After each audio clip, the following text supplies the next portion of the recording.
คุณนกไฟแสงนกไฟล้านตัวนี้สัญญาณตัวแล้วบ้างไฟ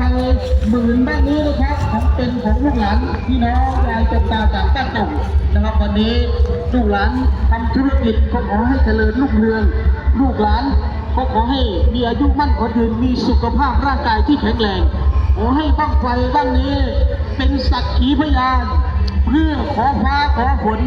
ไปถูกกราบพระยาเถระวันนี้เราตัดปลูกผักปลูกหญ้าแล้วเอาฝนลงมาหน่อยนะครับ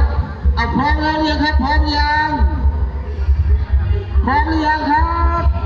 พร้อมที่จะดูหรือยังครับถ้ายังไม่พร้อมก็เอาลงมาเอาทุกอย่างพร้อมแล้วผมจะนับถอยหลัง3 2 1ก็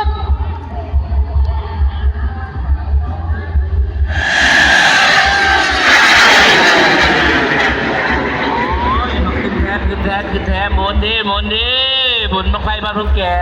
ใส่กล่อง โอ้ยให้ผมประกาศเบิ้ลเทื่อเบิ้ลแห้งนะครับบังไฟมันแก้ขึ้นบานบังไฟกาบกล้วยนะครับปีหน้าบังไฟ